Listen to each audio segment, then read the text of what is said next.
오늘은 말씀드린 대로 호세아 12장, 13장 본문을 근거로 하여 우리가 죄의 현실과 그 죄의 위력, 힘에 대해서 조금 더 깊은 묵상과 성찰을 해보면 좋을 것 같습니다. 세상은 사실 죄에 대해서 잘 모릅니다. 죄가 뭔지도 사실은 잘은 모릅니다. 어려운 법을 만들고 우리 일반인들은 감히 생각도 할 수 없는 똑똑한 사람들이 어려운 법 조항을 만들고 이 복잡한 사회 구조 속에서 수많은 죄들을 규정하고 거기에 대한 대책을 마련하는 등 법을 잘 알고 죄를 잘 아는 것 같지만 세상은 죄의 근원에 대해서 전혀 모릅니다. 세상에게 있어서 죄란 공동체성, 즉 사회 존속에 위협을 가하는 것일 뿐이기 때문에 사회 질서 유지를 위한 법이라는 것을 만들어 놓은 것입니다. 그래서 사회 질서를 최소한으로 유지하기 위한 법을 만들어 놓고 그 법을 어기지만 않으면, 즉 범법하지만 않으면 죄는 아니다라고 여기는 것이 세상입니다.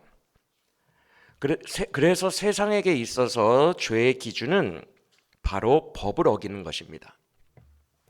그러나 성경은 죄를 범법이라고 말씀하지 않습니다. 의로움이라는 최상의 상태에 인간이 이르지 못하면 다 죄라고 말합니다. 이런 말씀들, 이런 표현들 많이 들어보셨을 거예요. 하나님 떠나서 하는 행동은 다 죄입니다. 사랑 없이 하는 행동은 다 죄입니다. 죄를 안 짓는 것에 그치지 마시고 의를 행해야 됩니다. 이런 말씀들을 수많은 목사님들을 통해서 들으셨을 것입니다. 세상과는 기준이 달라요. 온전한 상태 이외의 것들을 다 죄로 규정하기 때문에 성경이 말하는 죄는 온전한 상태가 있어요. 되게 높은 상태. 그 상태 밑은 다 죄라고 규정하고 있고, 세상 법정은 가장 마지노선, 사회 질서를 파괴하지 않는 선에서 법을 정해놓고 그 위는 다 죄가 아니라고 말합니다. 그러니까 다르다는 거예요. 이해가 되세요?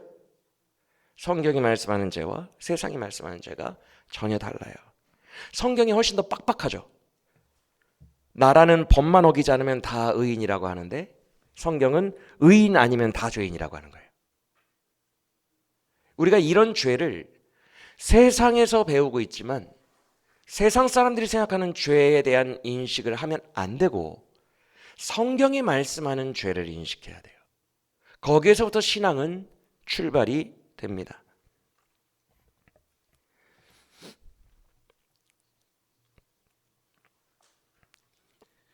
사실 세상 사람들이 죄라고 규정하는 것은 말씀드린 대로 범법이기 때문에 이것은 성경의 범주에서 볼 때는 제일 바깥에 수면 위로 드러나는 죄의 형태일 뿐이에요.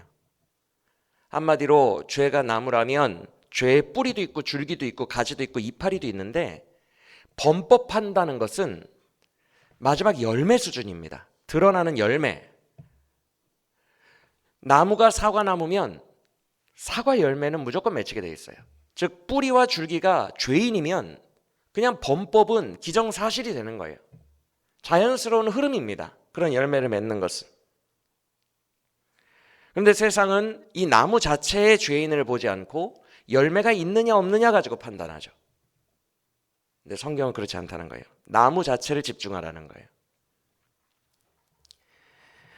그래서 오늘은 죄에 대해서 조금 더 깊이 묵상하기 위해 일부러 죄를 구조화해서 5개의 구조로 설명을 해드리려고 합니다. 제일 바깥에 있는 5번째 단계가 방금 말씀드린 것처럼 법을 어기고 행동으로 죄가 드러나는 열매가 맺히는 그 수준입니다. 5번째가. 그런데 여기보다 더 깊이 들어가면 죄란 마음과 생각과 뜻으로 악을 품고 있는 거예요.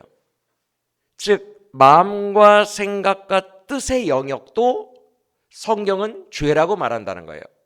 꼭 범법을 해야만 죄가 아니라 법은 어기지 않았어도 마음은 은큼한 욕심들로 가득하고 맨날 욕심스러운 것을 꿈꾸고 사는데 범법만 하지 않았다고 해서 성경은 죄인이 아니라고 말하지 않는다는 거예요. 세상은 죄인이 아니라고 하지만. 이해가 되세요? 즉 마음이 독선, 미움, 분노, 욕망 등으로 가득하여 언제든지 죄 지을 준비가 되어 있는 상태가 이 전 단계입니다. 이보다도 더 죄에 대해서 깊이 들어가면 보다 근본적인 죄의 실체가 드러나는데 그것이 바로 이기심입니다. 성경은 늘 성도의 완성된 상태, 즉 예수님을 닮은 상태의 기준을 이타심으로 가득한 상태라고 말씀합니다. 즉 예수님을 닮았다는 것은 이타심으로 가득하여 나의 생명까지도 죄인들에게, 원수들에게 내어줄 수 있는 상태가 예수님이 원하시는 성도의 상태라는 거예요. 이타심으로 가득한. 설령 그가 나를 왼뺨을 때린 원수라도 오른뺨을 들이대며 내 목숨까지도 내어줄 수 있는 이타심. 그것이 사랑이다. 그것이 성도가 예수님을 닮은 최고의 상태다라고 제시하고 있는 것이 성경이에요. 그래서 이타심이 곧 예수입니다. 완전한 이타심. 그렇기 때문에 죄는 이기심에 들어가요. 이기심이란 뭐냐 하면 내 중심적으로 생각하는 모든 거예요. 사고방식 전체, 세계관 전체입니다. 가령 여러분 잘 들어보세요. 쬐끄만 게 나예요. 큰 게 다른 사람. 이 큰 다른 사람을 내가, 이게 나예요, 쬐끄만 게. 내가 나쁜 사람이라고 판단하고 있어요. 이 사람은 나빠 라고 판단하고 규정짓고 정죄하고 있습니다. 그런데 내가 지금 이 사람을 바라보는 것이 내 입장에서만 보고 있어요. 이 사람이라는 존재는 우주 전체와 상호 교류를 하고 있어요. 입체적이에요. 이 사람의 인생 전체는 굉장히 입체적이고 이 사람은 나만 상대하고 있는 것이 아니라 자기 가족도 상대하고 있고 수많은 사람들을 상대하고 있는 아주 입체적인 하나의 우주입니다. 근데 내가 감히 이 사람을 판단하는 것은 직선적이에요. 이 사람의 입체적인 모습을 다 헤아리지 못하고 하나님처럼 이 사람이 나에게 서운하게 한 거, 이 사람이 나에게 말 함부로 한 거, 이 사람이 나를 무시한 거를 내 입장에서 판단하는 거예요. 이걸 이기심이라고 합니다. 우리 인간의 모든 판단은 이기심에 근거합니다.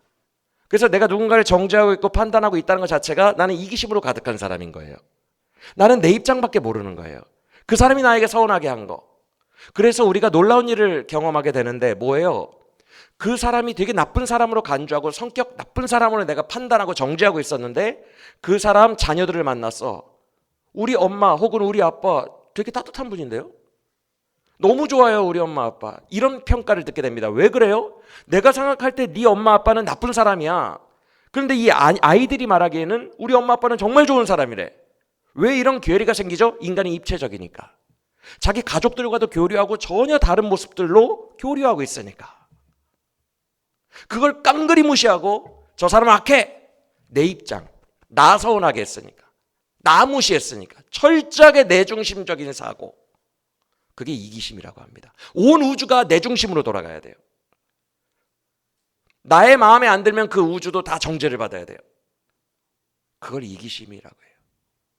내 중심적인 거.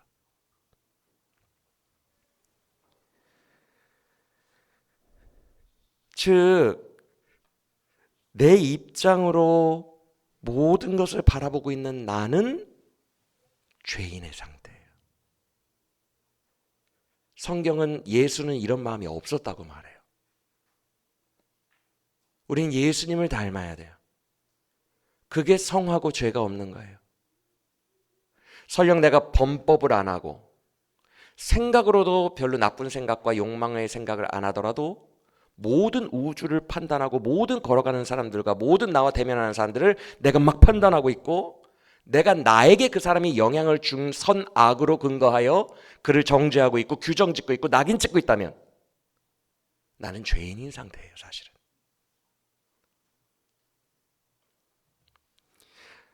나를 너무 사랑하기 때문에 모든 우주가 나에게 맞춰주기를 원하는 거예요. 나한테 안 맞춰주는 존재들은 서운하고 미운 거예요. 그런데 이 이기심이 중간이라면 그보다 더 깊은 뿌리가 있어요. 죄의 뿌리. 그것이 바로 내가 하나님이야 라는 교만이에요. 뱀이 하와를 꼬드길 때 바로 요걸로 꼬드기거든요. 선악과만 먹으면 네가 하나님처럼 되리라. 그게 원죄의 시작입니다. 모든 죄의 뿌리예요. 내가 하나님이야. 내가 내 삶의 주인이야. 라는 이 의식이 더 근본적인 거예요. 그래서 내 삶을 내가 다스리고 내 마음대로 선택하며 내가 결정하며 내가 걸어가고 내가 인도하는 거예요. 성경이 말씀하는 교만이 이것입니다. 세상이 말씀하는 교만과 또 달라요. 세상은 교만을 잘난 척하고 거만하고 이런 걸 교만이라고 하는데 성경이 말하는 교만은 내가 하나님 없어도 살 수 있는 하나님이야가 교만이에요. 즉 성경적으로 히브리어나 헬라어나 다 비슷한데 특히 히브리어가 교만이라는 단어를 어원적으로 분석해 보면 자기에 대해서 필요 이상으로 과대평가다라는 뜻이 있어요. 즉 나는 한낱 하나님이 필요한 피조물일 뿐인데 자기를 되게 부풀려 과대평가하여 나는 하나님 없이도 살 수 있어 라고 생각하는 자로 똘똘 뭉친 상태, 그러니까 내가 주권을 가진 상태, 그것이 교만이에요. 이것이 죄의 근원입니다. 선악과 네가 하나님처럼 되리라. 그래서 이 두 번째가 거의 뿌리잖아요. 여기에서 유추할 수 있는 가장 기본적인 죄의 근원은 하나님을 떠나는 거예요.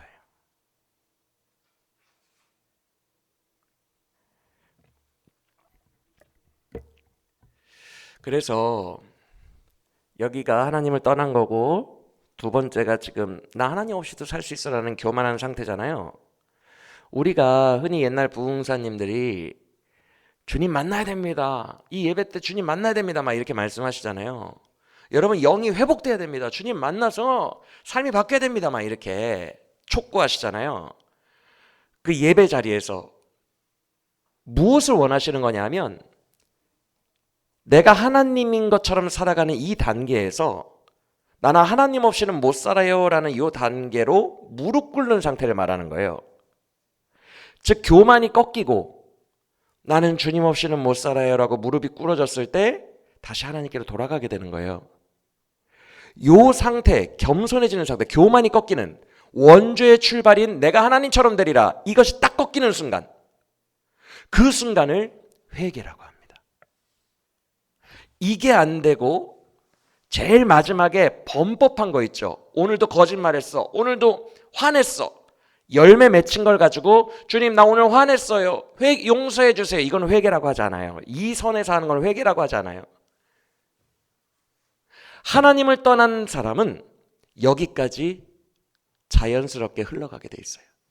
하나님을 떠난 사람은 자기가 하나님이 되고요, 자기가 하나님이 돼서 사는 사람은 이기심으로 똘똘 뭉쳐 있어요. 모든 우주가 자기 중심으로 돌아가야 돼. 내가 하나님이니까. 이기심이 가득하다 보면 온갖 욕망이 나로 하여금 내 생각과 마음을 지배하기 시작합니다. 하나님을 떠났기 때문에. 나를 지배하는 것은 우상이고 욕망이에요. 이 욕망에 사로잡혀서 살다 보면 당연히 행위는 짓게 돼 있어요. 기회만 주어진다면. 그래서 하나님을 떠난 사람이 여기까지 열매 맺히는 건 당연한 거예요. 그러므로 많은 목사님들이 회개하세요, 하나님 만나서 다시 바뀌어야 됩니다 라고 말하는 것은 요 회개를 말하는 게 아니에요. 오늘 거짓말했어요, 죄송해요. 이게 아니라 주님 나는 주님 없이는 못 살고 나는 이제까지의 모든 삶이 머리부터 발끝까지 다 엉망이었어요. 이제 다시 정말 주님께 돌아가고 싶어요 라고 완전히 바닥에 엎드려 버리는 거, 그걸 회개라고 해요. 이 전까지는 다 죄인 거예요. 모든 성도의 상태는 다 죄예요.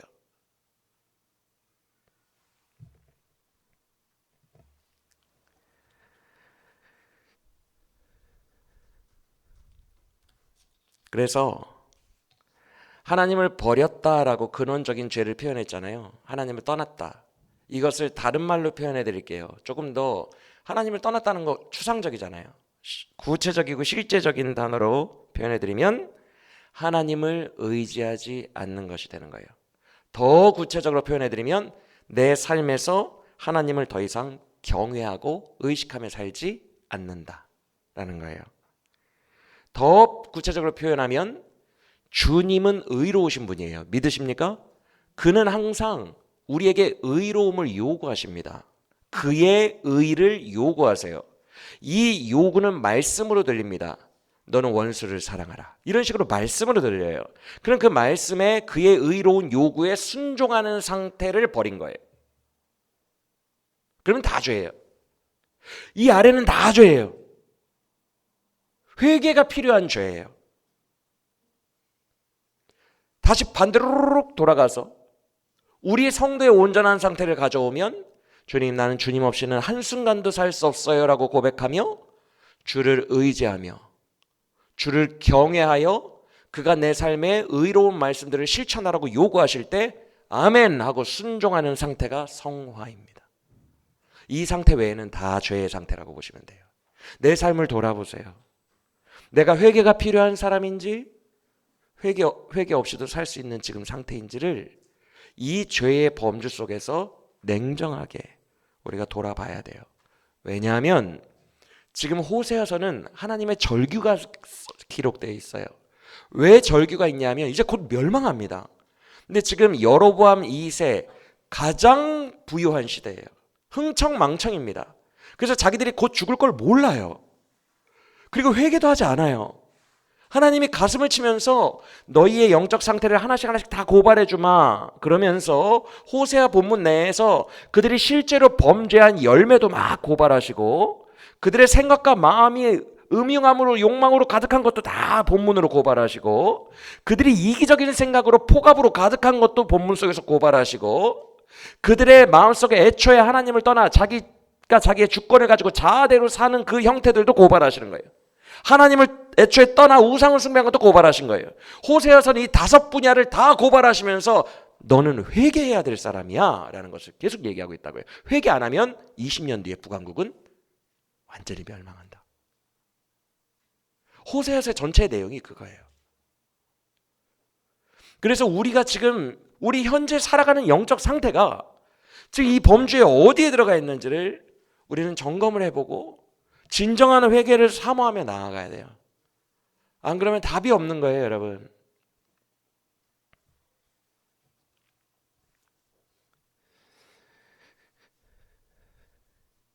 그래서 사실상 아까도 말씀드렸지만 우리가 뭐 영적 각성 운동, 영적으로 회복해야 됩니다. 영적으로 부흥해야 됩니다. 이런 용어들을 많이 쓰잖아요. 이 용어들은 사실상 모든 신자들을 다 불러다가 2번과 1번 사이에 엎드리게 하는 거예요. 이게 모든 목사들이 하는 일이에요. 2번과 1번 사이에 겸손히 엎드리게 하는 것. 여기까지만 목사들이 할 수 있어요. 1번으로 들어가야 되잖아요. 죄인이. 그렇죠?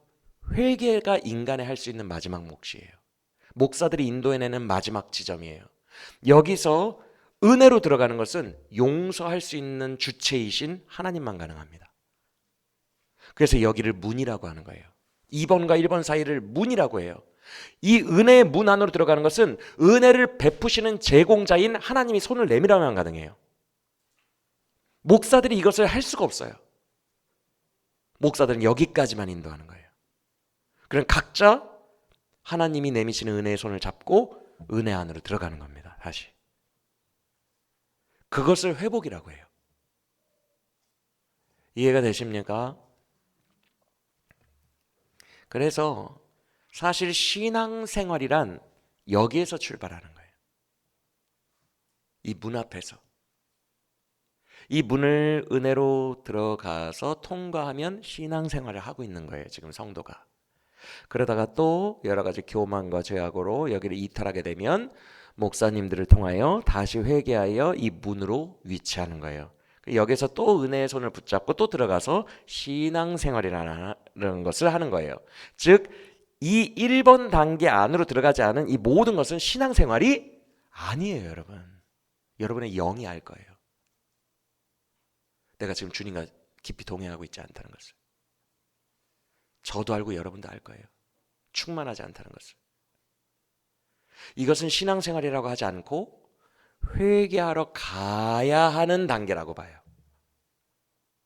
이 라인에 있는 사람들은 다 이쪽으로 가야 돼요. 주님 만나야 돼요. 회개해야 돼요. 진정한 신앙생활의 단계로 들어가야 돼요. 우리 모두가 이곳에 머물고 있으면서 나는 성도야, 나는 신자야, 나는 괜찮아라고 생각하는 것이 가장 위험한 거예요. 그런 착각이 제일 위험한 거예요. 우리는 계속 달려가야 돼요. 혹여 내가 여기에 있다면 가야 돼요. 인정하고 가야 돼요. 그걸 회개라고 해요.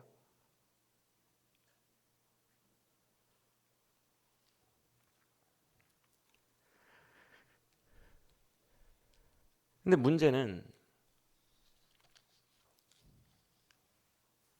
우리 인간들이 여기까지 가서 죄를 실제로 범법을 해야 죄의 심각성을 느껴요. 아니, 범법을 해도 잘 못 느껴요.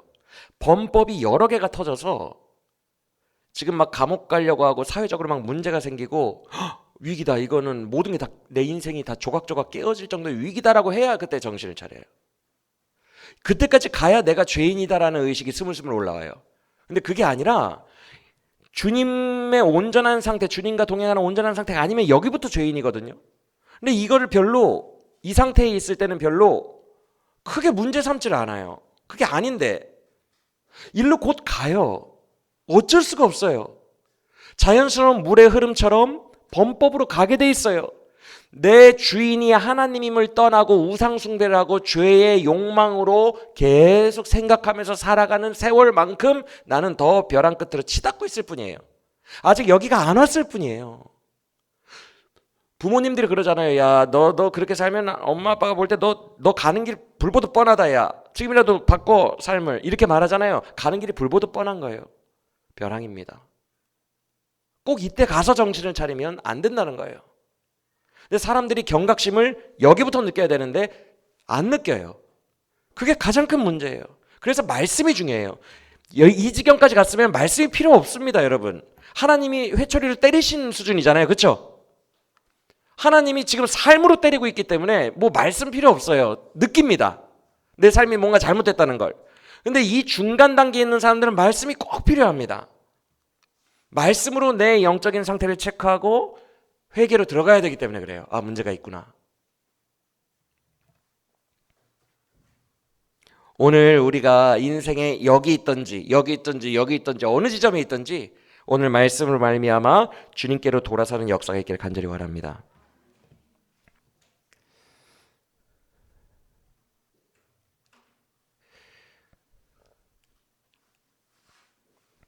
여러분,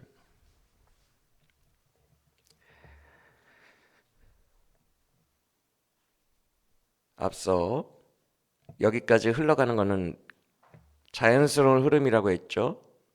한번 생각해 볼까요? 상상해 볼까요? 내가 하나님을 경외하면서 의지하지 않는 상태가 되면 그게 교만이 된다 그랬죠. 첫 번째 단계 교만. 내가 하나님이야. 내가 내 인생의 주인이야. 그런데 문제는 이 단계에 있는 사람들이 지금 내가 교만한 걸 몰라요. 이게 가장 큰 문제예요, 우리의. 극동방송 어디에서 얼핏 들었나? 잘 기억이 안 나는데 어떤 목사님도 그러셨어요. 교만이 무서운 게 뭔지 아십니까? 본인이 그걸 모른다는 거예요. 정말 교만이 제일 나를 많이 속이는 거예요. 그래서 교만이 제일 무서워요. 내가 나를 측정을 못합니다. 교만은. 내 눈을 가리는 유일한 죄예요. 차라리 음란죄, 도둑질죄 이거는 드러나요. 아, 내가 지금 많이 타락했구나. 드러납니다. 교만은 절대 안 드러나요.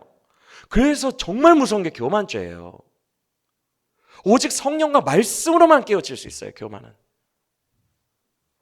근데 많은 사람들이 내가 지금 교만한지를 몰라요. 왜 그래요? 세상이 말하는 교만이 교만죄인 줄 알아요. 막 거만 떨고 막 명품백 들고 다니고 그게 교만인 줄 알아. 나는 명품백 관심 넣고 그러면은 나는 겸손하고 나는 되게 서민적이고 나는 되게 신자인 줄 알아. 절대 그렇지 않거든요. 그게 교만이 아니. 그건 세상 사람들이 말하는 교만이고 세상 사람들의 기준의 죄, 세상 사람들이 말하는 교만, 이 낮은 곳에서 그들 말 듣지 마시길 바랍니다. 우리는 다른 기준이 있어요. 더 영적인 기준이 있어요. 교만은 여기에서 출발합니다. 그런데 내 중심이 나는 하나님처럼 될 거야 라고 하나님을 떠나 교만해지잖아요. 그러면은 반드시 우리에게 찾아오는 것이 있는데 마귀가 날 통치하기 시작합니다. 이건 필수 코스예요. 왜 그러냐면 사도 바울도 로마서 6장에서 말했잖아요. 너희는 한낱 피조물이라고. 절대 하나님이 될 수 없는 피조물이라고. 그래서 피조물은 더 거대한 영적 존재에게 의존할 수밖에 없게 돼 있어요. 혼자서 사는 것처럼 생각하지만 내가 인생의 주인이 돼서 사는 것 같지만 아니에요. 내 마음에 보좌가 있는 것을 피조물이라고 합니다. 나는 하나님을 버렸어요. 그러면 내 보좌가 비어있다고 생각하는데 절대 그렇지 않습니다. 그때부터 우상과 죄를 가지고 들어온 마귀가 여기 앉아 있어요. 피조물은 어쩔 수 없어요. 진공 상태가 불가능합니다. 근데 우리는 다 착각하죠. 하나님을 버리면 중립 상태가 됐다고 생각해요. 내가 나의 삶의 주인이고 나는 마귀도 안 따르고 하나님도 안 따라. 나는 내가 내 삶의 주인이야 라고 생각하지만 하나님을 떠난 순간부터 진공 상태가 불가능하기 때문에 마귀가 들어와 있다는 거예요. 이게 필수 코스예요. 왜 마귀가 들어오냐면 하와를 뱀이 꼬드길 때 네가 하나님처럼 되리라. 그때 둘의 마음이 딱 맞았어요. 마귀는 마음이 맞아요. 마귀의 가장 큰 특성이 교만이에요. 계명성과 같이 자기가 빛날이라고 교만했어요. 하나님보다 더 빛날이라고. 마귀의 속성이 교만이기 때문에 인간이 하나님을 떠나 교만해지는 순간부터 찰싹 붙습니다. 여러분, 마귀는 그냥 밑도 끝도 없이 들어오지 않아요. 우리의 마음이 허락해야 돼요. 마음이 마귀와 동질이 돼야 돼요. 예를 들어서 내가 열등감이 있어요. 내가 열등감이 있어서 막 사회적으로 어느 공동체에서든지 교회에서든지 가정에서든지 직장에서든지 사람들에게 우월해지고 싶어. 우월해지지 않으면 막 우울증 오고 막 힘들고 슬퍼. 이 우월해지려는 마음, 이 높이 서려는 마음이 마귀와 성질이 똑같거든요. 그러면 이 열등감이 있다 그러면 이걸로 타고 들어옵니다. 마귀가. 그래서 그걸 우상으로 삼아요. 네가 열등감을 해결하려면 성형하면 돼. 우상을 준다고요. 자꾸만 우상. 성형하면 나는 될까요? 그래서 성형에 중독돼가지고 막 얼굴이 이상해진 연예인들 보셨죠? 왜 그럴까요?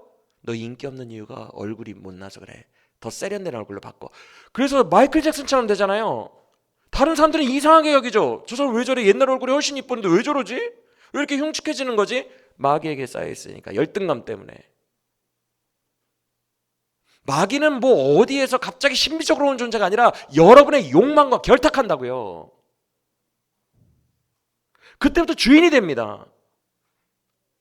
뭐 돈 욕심, 뭔 욕심, 수많은 욕심들에 정확하게 절묘하게 딱 붙어요. 나의 통치자가 되죠. 그래서 마귀와 마음이 합해져서 마귀가 인도하는 우상의 길로 벼랑 끝으로 달려가는 거예요. 그래서 주를 떠난 자들은 반드시 탕자처럼 되게 돼 있어요. 벼랑 끝으로 갑니다. 돼지 쥐염 열매, 돼지 사료를 먹지도 못하는 지경까지 가게 돼 있어요. 영적으로. 이건 불보듯 뻔한 일이에요. 내 주인을 마귀로 삼았기 때문에. 사망의 절벽을 향해 정신없이 내달린다는 거예요. 자기의 상태도 모른 채 마귀가 주인이 돼요. 그래서 여러분 이렇게 생각하셔야 돼요. 저나 여러분이나 내가 지금 죄의 상태인가 이걸 측정할 때 주를 경외하며 성령 충만하여 주님이 나에게 요구하시는 의로움의 명령들, 그 말씀들, 그것에 아멘, 난 이렇게 살 때 온전합니다, 난 이렇게 살 때 행복합니다 라고 고백하며 주를 전적으로 의지하며 창조주를 순종하는 이 상태가 아니면 나는 지금 뭔가 마귀를 주인으로 삼고 이상한 곳으로 가고 있다고 생각하시면 돼요. 이 상태가 아니면 다 이쪽인 거예요. 이해가 되세요? 물론 그러면 성령님은요? 우리는 성령 받은 신자들이잖아요. 성령님 역사하시죠. 우리를 포기하지 않고 여러분과 여전히 함께 하시며 여러분 안에서 역사하세요. 그런데 성령의 역사는 인격적이기 때문에 내 마음 중심이 마귀가 너무 좋고 마귀를 너무 사랑하면 성령님이 못 들어와요. 인격적인 분이에요. 내 마음을 열어야 돼요. 하나님을 마음 열어 예배합니다라는 찬송을 임내 찬양으로 부르는 이유가 거기에 있어요. 내 마음의 주를 초청해야 돼요. 초청한다는 말은 나 마귀 엄청 좋아하니까 오시든지 말든지 알아서 하세요, 이 느낌이 아니에요. 주님, 나는 주님 앞에 내 생명 드리리라. 뭐 정말로 생명 드리고 순교합니까 우리가? 그 뜻이 아니라 그냥 마귀고 뭐고 다 필요 없어요. 나는 주님밖에 없어요. 나는 주님 아니면 죽어요. 나는 벼랑 끝에 있어요. 이 심정으로 예배하면서 마음을 활짝 열어야 그때 성령이 역사하세요. 내가 이쪽에 양다리를 걸쳐놓고 바알 신에게 양다리를 걸쳐놓고 예배한다는 건 말이 안 돼요. 지금 호세에서 혼합주의 배우고 있죠. 혼합주의처럼 이건 말이 안 되는 거예요. 그래서 성령 역사 못 하십니다. 성령은 온전히 우리가 마음을 열었을 때 역사하세요. 인격적이시기 때문에.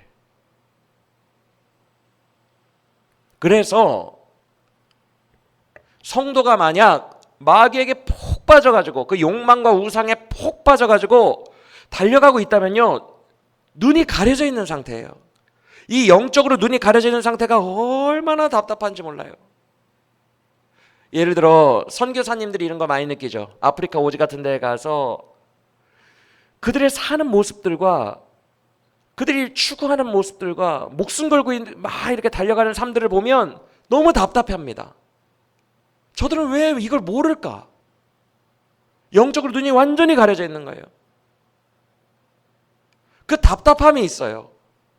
근데 저와 여러분도 지금 누군가가 어떤 성령의 역사로 외부에서 이 눈을 깨워주지 않으면 이거 저도 불가능한 거예요. 저도 제가 교만한지를 몰라요. 측정이 안 된다니까요. 자기만 몰라요. 이미 마귀 역사가 시작되고 있다는 것을, 내가 한참 달려오고 있었다는 것을 잘 모릅니다. 그래서 외부적으로 깨워줘야 돼요. 그 역할을 교회가 하는 거예요. 교회가. 예수 그리스도와 그의 몸이신 교회가 성령의 역사로 말미암아 영혼들을 깨워주는 거예요. 예배로. 할렐루야. 그래서 교회와 예배가 너무너무 중요한 거예요. 이때 우리가 외부적인 영향을 계속 받아요. 성령께서 두드리시는 그 두드림을 느끼게 됩니다. 내가 문 밖에 서서 너희에게 두드리노니. 그게 예배 때 느껴져요. 지금 나를 깨우고 계시다는 걸, 나를 두드리고 계시다는 걸, 나를 부르고 계시다는 걸. 주님은 교회 공동체와 예배 그리고 성령의 능력, 이 세 가지로 말미암아 성도들을 붙들어주고 계심을 믿으시길 바랍니다. 그래서 외부적인 자극이 너무너무 중요해요. 특히 말씀 같은 거, 외부적으로 막 두들기는 거, 계속 말씀을 날 찔리게 하고 돌아보게 하고 두들기는 거.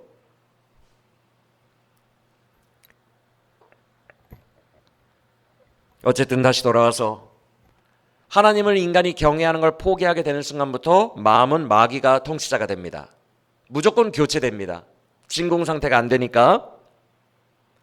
그러면 교만죄에 빠지면 아담과 하와 입장에서 보면 선악과를 먹은 거죠. 지금 하나님처럼 되려고 이 상태예요. 교만죄에 빠진 게. 그러면 그 즉시 죄가 발생하기 시작하는데, 아담과 하와가 교만죄를 짓고 선악과를 먹은 직후 그 다음 장에 가보면 4장에서 가인과 아벨 이야기가 나오죠. 자녀들 이야기가 바로 나와요. 교만해지면 이기심이 자기를 통치하게 됩니다. 세 번째, 가인이 객관적으로 우주를 보지 못해요. 왜 아벨의 재산은 받고 내 건 왜 안 받아? 자기중심적으로 봅니다. 모든 현상을. 그래서 내 거를 안 받아주니까 원망하기 시작하고 아벨을 미워하기 시작합니다. 모든 시각이 다 자기중심적이에요. 거기에서 원망이 나오고 불평이 나오고 미움이 나와요. 교만죄를 저지르자마자 인류가 처한 상태예요. 이기심. 무섭지 않아요? 자기중심적으로 다 보는 거예요. 그 이기심이 사로잡혔던 가인, 그 다음에 어떻게 됩니까? 그 다음에 안색이 변합니다. 그러니까 하나님이 창세기에서 뭐라고 하세요? 가인아, 네가 안색이 변함이 어찌 됨이냐? 네 마음에 선이 있다면 네 안색이 변하겠느냐? 죄가 네 문 앞에 너를 삼키려고 엎드려 있으니 너는 죄를 다스려야 한다. 4단계. 안색이 변하고 생각과 마음과 뜻이 죄 지을 궁리만 하고 있어요. 맞아요? 그러다가 어떻게 돼요? 죄 지을 궁리하고 주님이 분명히 경고했는데 죄를 다스려야 된다. 너 지금 죄 짓기 직전이야. 근데 안색이 변하고 꽁꽁이 은큼하게 죄의 욕망을 생각하고 있어요. 그러다가 아벨을 실제로 행동으로 죽이죠. 선악과를 먹고 하나님처럼 되려 했던 교만죄가 이기심으로 바뀌고, 이기심이 안색이 변하고 생각과 마음의 죄를 품고 이것이 실제 행동으로 옮겨지는 건 순식간이라는 거예요. 이게 성경이 고발하는 죄예요. 죄 전체의 흐름이에요. 주님을 떠나 에덴 동편으로 쫓겨난 그들이 어디 지경까지 얼마나 빠르게 갈 수 있는지를 보여주고 있어요.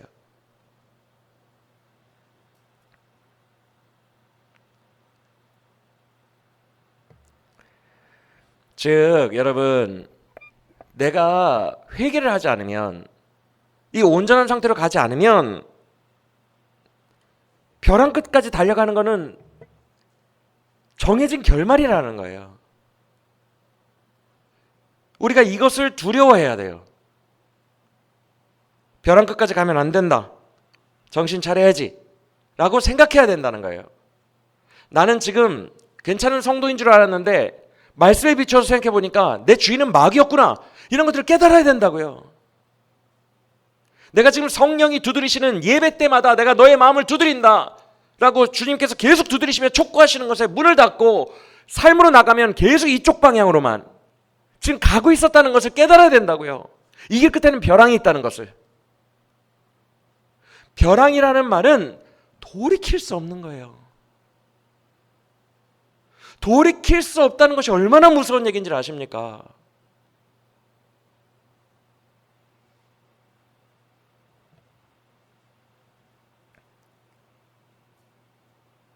굳이 사망 어쩌고, 죄의 결과는 사망입니다, 어쩌고 저쩌고 말할 필요도 없어요.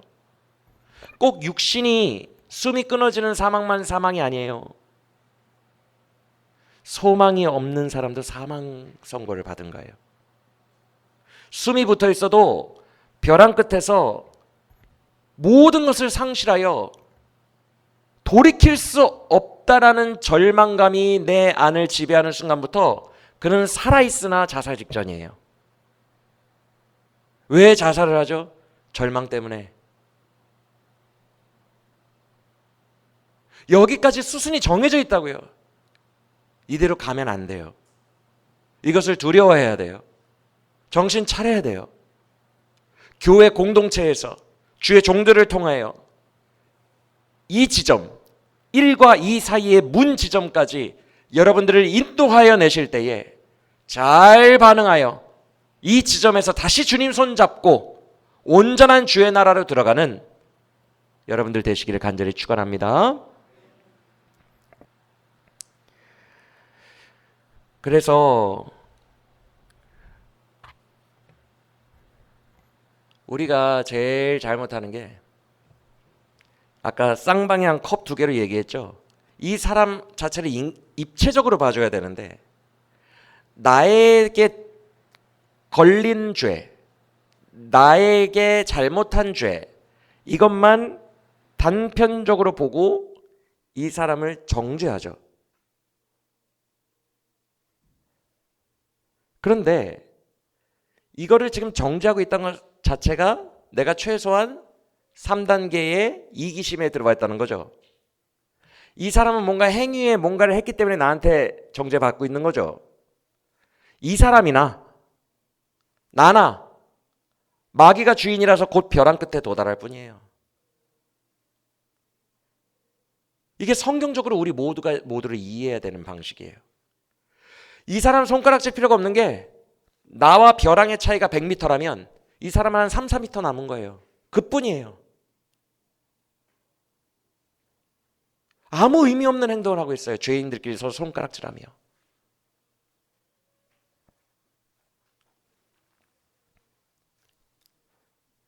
사랑하는 여러분,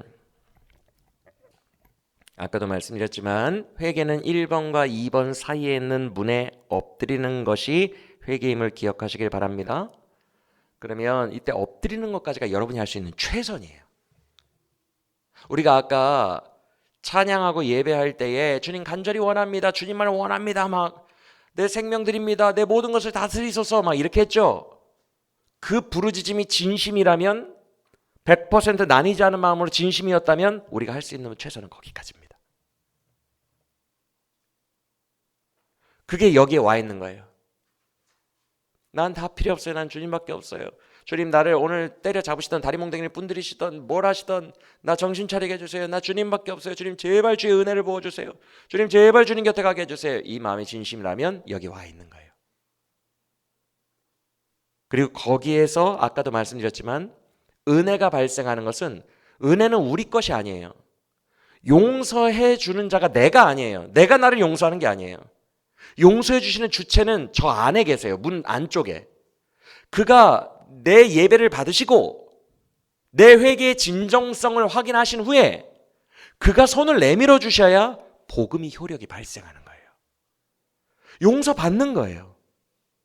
그리고 그가 잡아 끌고 들어가는 거예요. 은혜의 자리로. 그러면 성도는 회복됐다라고 하는 거예요. 이 그림이 이해가 되십니까? 그러니까 결국 우리가 주님 악망합니다. 주님 목마릅니다. 제발 날 만나주세요라고 하는 이유는 여기서 손이 나와달라는 거예요. 문 앞에서. 그걸 우리 소관이 아니니까. 주님을 뭐 40일 금식기도 하고 뭐 해도 주님을 끌어당길 수 없어요. 왜냐하면 내가 난 피조물일 뿐이고 난 주체가 아니니까. 하나님이 마음 먹으셔야 돼요. 주권적으로. 그래서 마지막에 은혜를 베풀고 내 손 잡아주시느냐 마느냐를 결정하시는 분은 하나님이세요. 그러니까 내가 할 수 있는 것은 부르짖음이 끝이에요. 소망하는 것이 끝이에요. 정말 진심으로 다윗처럼. 다윗의 시편 보세요. 주여 어찌하여 나를 돌아보시지 않으시나이까. 주여 나를 돌아보소서. 주여 언약을 기억하소서. 내 주변에 대적들이 너무 많사옵나이다. 내가 잠을 못 자고 있습니다. 주님 이렇게 계속 외치잖아요. 우리가 할 수 있는 영역의 끝이에요.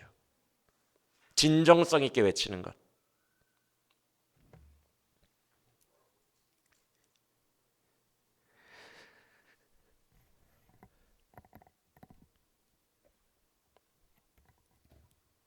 그래서 호세아서는 여기부터 여기까지 있는 상태의 모든 성도들에게 하나님이 안타까운 마음으로 안 돼, 회개해야 돼 라고 하시는 여러 말씀들이 연이어져 있는데 이 말씀들을 통해서 하나님이 우리에게 원하시는 것은 내가 하나님을 떠나서 내 자아대로 백날 달려가면서 살아봐야 인생 벼랑이구나. 그렇지. 이걸 깨닫고 주님, 나는 온 마음으로 이제 하나님의 나라와 의를 바라봅니다. 나는 온 마음으로 하나님의 나라를 가고 싶습니다. 그의 의로우심과 전능하신 그늘 아래에서 살고 싶습니다. 그의 영광 아래에서 살고 싶습니다. 라는 동기부여가 되어 이 강한 동기를 에너지로 삼아 전심으로 부르짖고 회개하고 엎드리길 원하시는 거예요. 그게 호세아서의 말씀이 우리에게 원하시는 상태예요. 이렇게 살아봐야 벼랑이구나.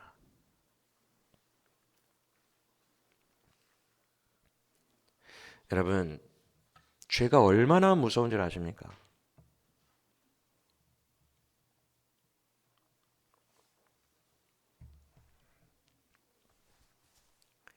독일의 철학자 키에르케고르라고 유명한 사람이 있어요. 그의 저서 중에 제일 유명한 게 죽음에 이르는 병, 죽음에 이르는 병이라는 책이에요. 죽음에 이르는 병이 절망이에요. 그리고 그 절망은 죄로 발생하게 돼 있어요.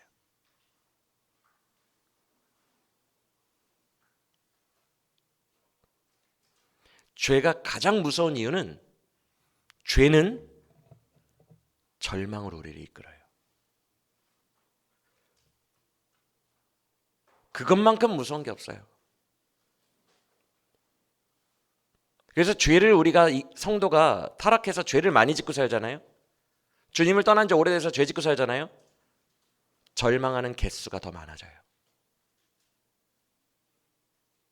죄는 필연적으로 우리를 벼랑 끝에 세우는데 절대로 우리를 죄가 밀지 않아요.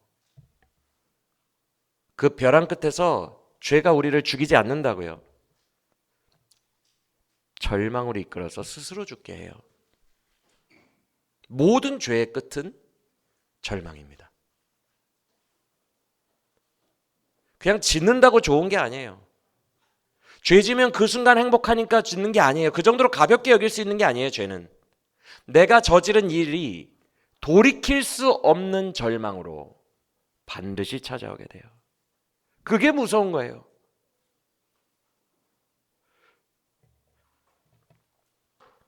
반면에 우리를 사랑하신 주 예수 그리스도의 복음의 가장 강력한 위력은 그 어떤 죄인이라도 소망으로 이끈다는 거예요. 할렐루야. 죄는 절망으로, 예수 복음은 우리에게 소망으로. 죄의 절망 가운데 가득한 백성들에게 그런 너도 내가 사랑하고 내가 다시 일으키리니 소망을 가지고 내 손을 잡으라 라고 말한 게 복음이라는 거예요. 그래서 둘은 주인이 우리를 이끄는 그 끝지점이 너무 달라요. 예수 그리스도라는 선한 목자는 우리를 끊임없이 소망의 길로 인도하시는 반면 죄라는 마귀는 우리를 끊임없는 절망으로 인도해요. 절대 즐기고 좋아하고 탐닉할 존재가 아니라는 거예요. 나중에 후폭풍으로 벼랑 끝에서 그 엄청난 절망들을 맞이할 것을 상상이나 해보세요. 절망이란 돌이킬 수도 없고 회복할 수도 없고 다시 만들 수도 없고 다시 뭘 어떻게 조작할 수도 없고 수습할 수도 없는 것을 말합니다. 절망은 내가 수습할 수 있는 범위 바깥을 말해요. 내 한계. 그것들이 나에게 압박감으로 찾아온다고요. 그게 죄가 나를 덩그러니 남겨놓고 가는 절망의 벼랑이에요. 절대 사랑할 존재가 아니라는 거예요. 그래서 죄와 복음 간의 싸움은요, 사실상 절망이냐 소망이냐의 싸움이에요. 그래서 예수의 복음에 담긴 소망은요, 우리 같은 죄인들의 입장에서 볼 때 그 어떤 것보다도 보배로운 가치가 있는 거예요. 이 세상 최고의 가치가 있는 거예요. 보배 중에 보배예요. 이런 죄인인 나에게 소망을 주시는 복음.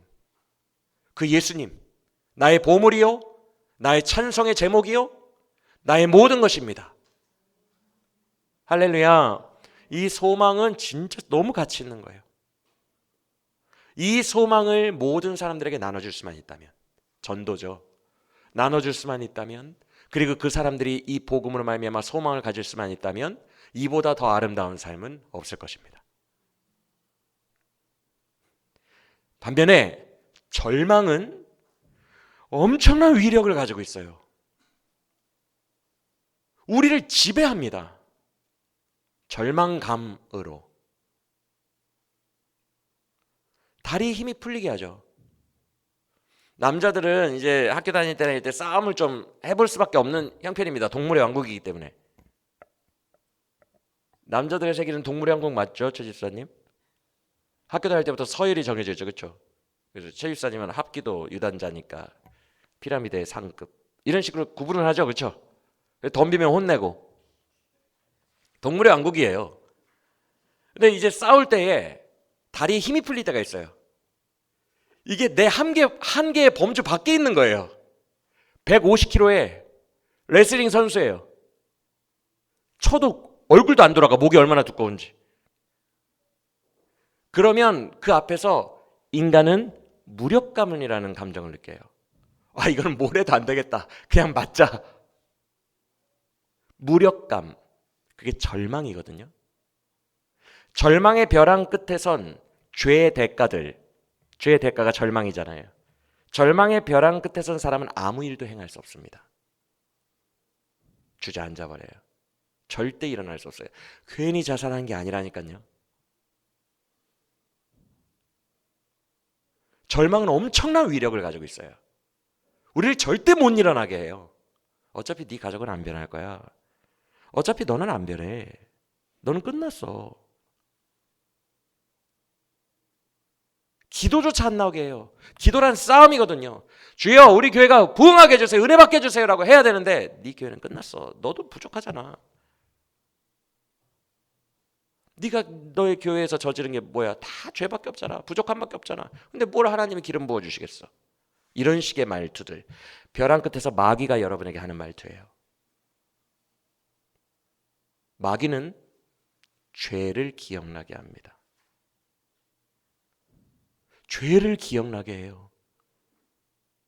네가 그 사람한테 한 짓이 뭔데 너 그 사람한테 가가지고 뭐 아쉬운 소리 할 수 있겠어? 너 이제 끝났어 그 사람이랑. 너 예전 교회에서 그런 행동을 하고 나왔는데 그 사람들 돌아갈 수 있겠어? 너는 끝났어. 죄를 기억나게 해요. 기억. 그 기억이 나를 절망으로 몰고 간다고요. 아무것도 못하게 만든다고요. 여보 옛날 교회 사람들한테라도 가가지고 우리 받아줄 수 있냐고 물어봐. 그러면 마귀가 바로 얘기합니다. 네가 그 교회 하고 나온 짓을 생각해봐. 다시 들어갈 수 있겠어? 내가 그때 했던 행동을 기억나게 한다고요. 모든 죄를. 그래서 나는 돌아갈 곳도 없고 나는 내가 했던 모든 행동들 때문에 수습할 수도 없고 내가 할 수 있는 게 하나도 없고 150kg짜리 레슬링 선수를 만난 것처럼 한없는 무력함을 느끼며 주저앉아버리는 것이 절망의 벼랑이라고요.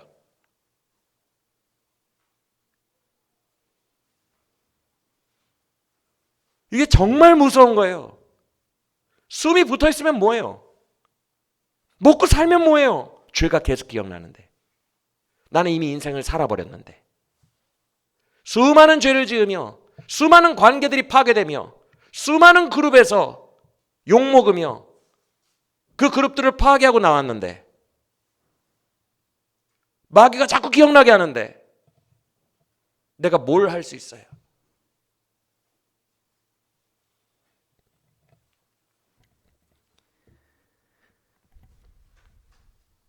그 죄의 흔적들이 너는 회생할 수가 없어 라고 속삭이는 거예요.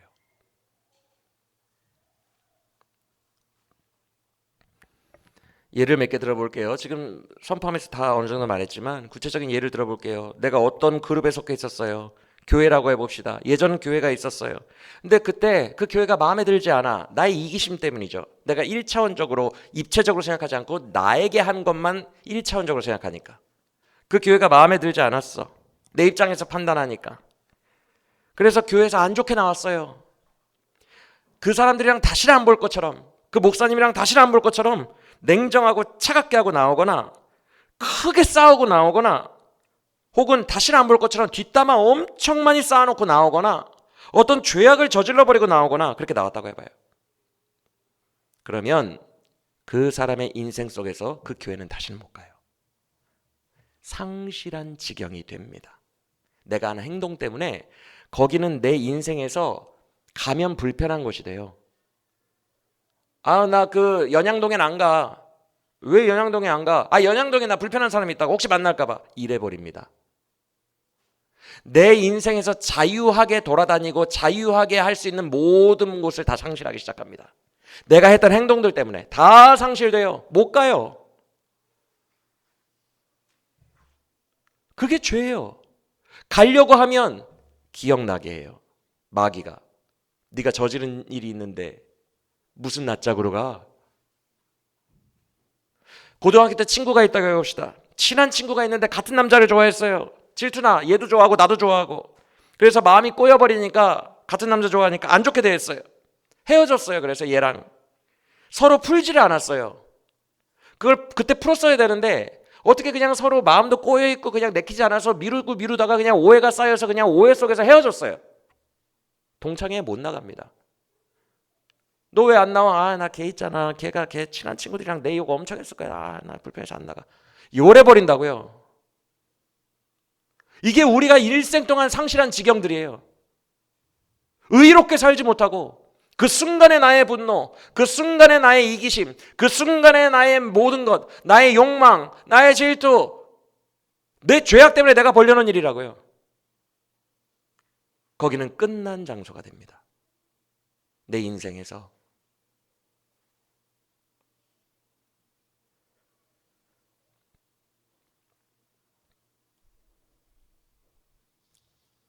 돈 문제 때문에 친척, 형제 자매와 다투었다고 해봐요.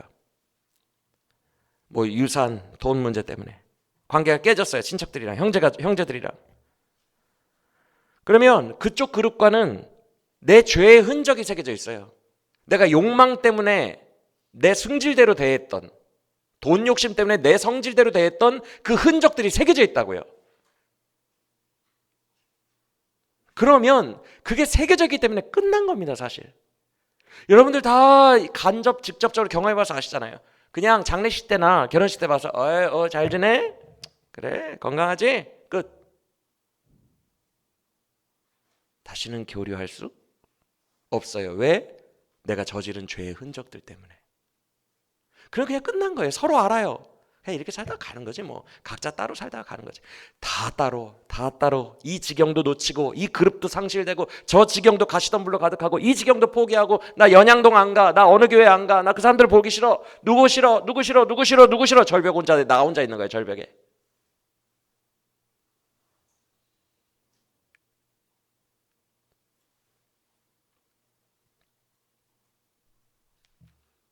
죄의 나라에서 살면 나를 고립시켜 갈 겁니다. 수습이 안 되는 150kg 레슬링 선수 같은 내 다리에 힘이 풀리게 하는 압도적인 죄의 기억들로 나를 누를 거예요. 벼랑 끝에서 주저앉아 버릴 겁니다. 더 이상 내가 힘을 쓰지 못하게 만들어요. 여보 그 친척한테 전화해서 좀 아쉬운 소리 좀 해봐. 나 못해 이제. 그때 싸운 것 때문에 못해. 거긴 끝났어. 거긴 끝난 거예요.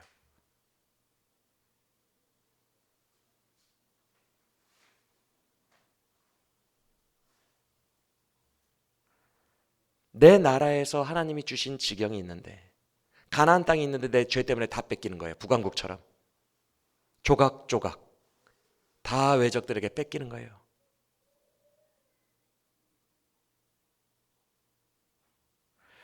그때 난 왜 그랬을까? 돈 욕심 좀 참을 걸. 그때 난 왜 그랬을까? 자존심 좀 꺾을 걸. 자존심 때문에 괜히 싸워가지고. 그때 난 왜 그랬을까? 신중하게 할 걸 함부로 입에 나오는 대로 다 말해가지고. 그때 난 왜 그랬을까? 정확하게 말을 하고 표현했었어야 되는데 바보같이 눌려가지고. 그때 난 왜 그랬을까? 용기 있게 거짓말을 실토하고 용서를 구할 걸. 그때 난 왜 그랬을까? 조금만 더 사랑해주고 그 사람 미워하지 말걸. 그때 난 왜 그랬을까? 겸손히 모든 사람을 품어주지 못하고 교만하게 공개적으로 어떤 한 사람 지적하고 저격하고 싸움이나 일으키고. 그때 난 왜 그랬을까? 그 믿을 수 없는 뱀 같은 자가 교묘하게 꼬실 때 그 사람 앞에서 뒷담화 다 해놓고 그 사람 내가 아는데 그 사람 딴 데 가가지고 내가 그 얘기했다는 걸 다 얘기할 텐데, 복사해서 인용하고 떠들고 다닐 텐데, 내가 왜 그때 단편적으로 그 꼬임에 넘어가서 뒷담화 다 했을까? 다시 주워 담기 힘든 남의 욕을 왜 다 해놨을까? 그때 난 왜 그랬을까? 아파서 힘들어하는 사람에게 더 큰 상처를 주는 말을 하고.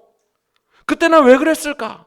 게으르고 귀찮아가지고 도움을 요청하는 사람에게 책임감 있게 대해주지 못하고 벼랑 끝에서 모조리 상실해버린 내 인생. 탄식하며 주저앉아 그때 난 왜 그랬을까만 하고 있는 거예요. 마귀는 옆에 딱 앉아서 죄를 다 기억나게 하고 낄낄 웃으면서.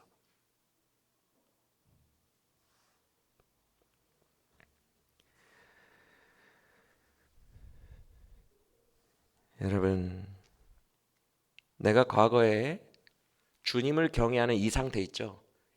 교회든 직장이든 가족이든 친지든 친구든 이 상태로 도와달라는 사람도 내가 귀찮지만 의의 씨앗을 뿌려놓고,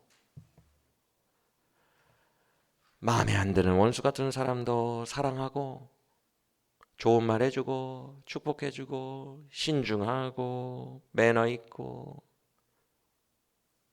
욕망 없이 겸손히 그렇게 뿌려놨다면요, 나는 모든 지경에서 나오는 결실들을 누리며 행복하게 하고 있을 거예요.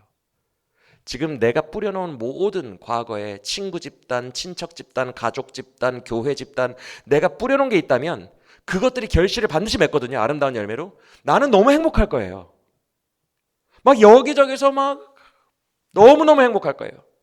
근데 내가 하나님을 떠나 욕망에 사로잡혀 내 마음대로 욕망의 씨앗만 뿌려놨다면 친구 그룹도 발붙일 수 없고 교회 그룹도 떠나가고 가족들이랑도 맨날 싸우고 절망이고 여기도 문제고 여기도 문제고 갈 곳이 없을 겁니다. 모든 곳에 가시덤불이 자라나 있을 거예요.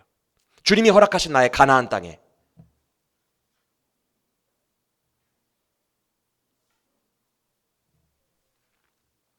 그러면 나는 못 들어가요. 다시 그쪽으로 못 돌아가요. 포기하는 거예요.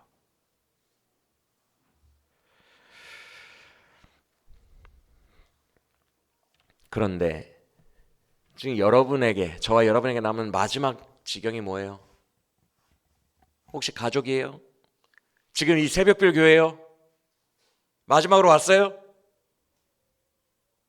지금 직장이에요? 근데 이 마지막 남은 3개까지 함부로 할 거예요? 빨리 회개하고 여기서부터라도 돌이켜야지. 이 3개까지 다 상실할 거예요? 그럼 나는 어디로 돌아가요?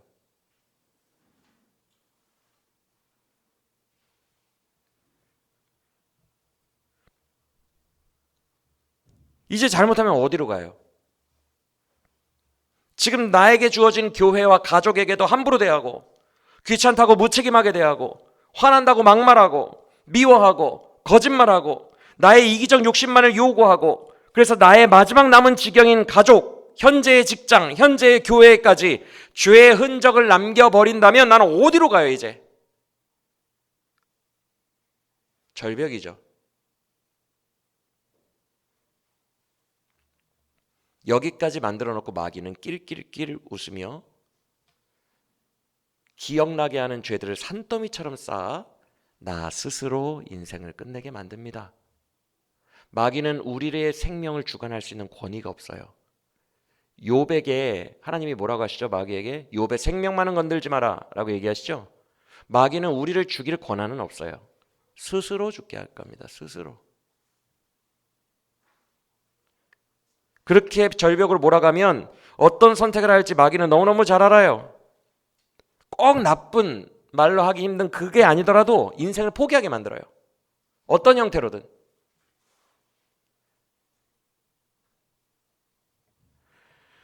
12장 1절을 봅시다.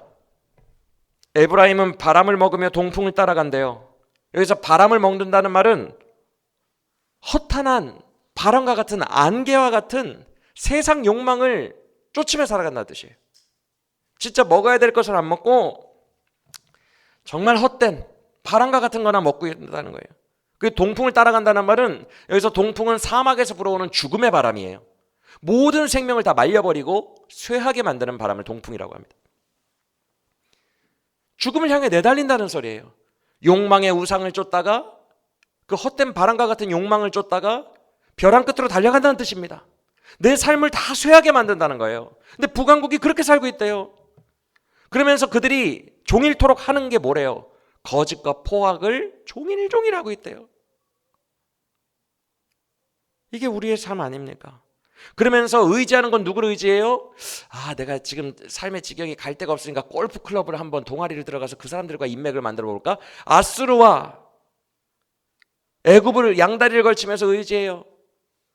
내가 이미 다 잃어버린 지경들, 거기에 대해서 회개는 안 하고 아수르와 애굽을 의지해요. 어떻게 해서든지 또 수습을 하려고 해요. 이게 북왕국의 상태라고요. 그런데 정말 놀라운 것은 이 상태인데 12장 8절을 보시면 자기들이 곧 멸망할지 모른다는 거예요. 12장 8절에서 그들이 뭐라고 말하냐면 나는 현재 부여해요. 살만하거든요. 그러니까 불의를 찾지 못하겠어요. 이게 기복신앙으로 한국교회가 잘못 가르쳐온 잘못된 마귀교리예요. 지금 이 사람들이 어떻게 판단한 거예요? 암덩어리가 떨어지고 자녀가 서울대 가고 부자가 되면 주님이 복 주신 것입니다라는 이 공식을 따르고 있는 거예요. 지금 북한국 사람들이. 나는 부요하니까 나는 하나님이 복 주신 거다라고 여기고 있는 거예요. 여러분, 가르치는 자가 공식을 그렇게 가르쳐버리면 모든 성도들이 자기의 삶을 분별하는 기준이 잘 되고 못 되고가 돼버려요. 내가 잘 되면 주님이 나 선하게 살아서 상 준 거고 내가 안 되면 내 죄 때문에 벌한 거고 이런 식으로 돼버려요. 그러니까 기복신앙이 정말 잘못된 마귀교리를 가르친 거예요. 그러니까 지금 북한국 사람들도 여로보암 2세 흥청망청의 시대거든요. 그러니까 나는 죄 안 졌어 이러고 있는 거예요. 자기를 돌아보지 않는 거예요. 죄인인데 나에게서 불의를 찾지 못했대. 8절을 보시면 여러분 절대 우리의 삶의 현상으로 분별하는 거 아니에요. 내가 잘 되면 복 받은 거고 안 되면 벌 받은 거고 그 한국교회에 부흥시켰던 그런 기복신앙 이제는 완전히 탈피하시길 바랍니다. 그 분별을 흐리는 거예요. 마귀의 신학이에요. 아예 그런 카테고리 그런 세계관으로 생각조차 하지 마시길 바랍니다. 절대 아니니까. 인생이 그렇게 단순하면 나도 좋겠어요. 인간이라는 존재와 이 우주가 그렇게 단순하면 아메바같이 단순하면 나도 좋겠다고요. 얼마나 분별하기 쉬워요. 그거 아니에요. 그러니까 이들의 형편이 지금 엉망진창인 거예요. 실제로는 죄악으로 가득하고 벼랑 끝으로 가고 있는데 자기들의 죄를 몰라. 최악의 상태예요. 그래서 주님이 12장 7절에서 이렇게 말씀하신 거예요. 너희랑 예전에 너희 손으로 멸망시킨 가나안 땅 사람들이랑 차이가 대체 뭐냐? 이렇게 말씀하시는 거예요. 왜냐하면 상인이라는 단어가 원어로 가나안이에요. 그래서 이거는 한 단어 안에 중의적인 게 있어요. 두 뜻이 있어요. 가나안 사람이라는 뜻이 있고 실제로 가나안 사람들이 무역으로 먹고 살았거든요. 상인이라는 뜻이 있어요. 그래서 주님이 너는 상인이라, 저울을 속이고 돈 욕심으로 가득한 상인이라 이래버리잖아요. 이게 무슨 뜻이냐면 원어가 가나안이기 때문에 두 가지로 같이 주님이 책망하시는 거예요. 네가 가나안 사람들이랑 똑같이 바알을 섬기며 똑같이 속이는 저울을 쓰며 돈을 탐하며 그들과 똑같이 살아가고 있는데 대체 네 손으로 멸망시킨 가나안 사람들 불신자들과 너의 차이가 뭐냐라고 말씀하시는 거예요. 여러분 우리의 차이가 뭐예요? 우리의 차이가 어디에서 발생해요? 우리는 뭐가 달라요? 똑같이 세상 사람들이 좋아하는 돈 좋아하고 세상 사람들이 좋아하는 부귀영화 좋아하고 건강하고 안락하고 평안한 삶 좋아하고 똑같잖아요. 너희와 가나안 사람의 차이가 뭐냐?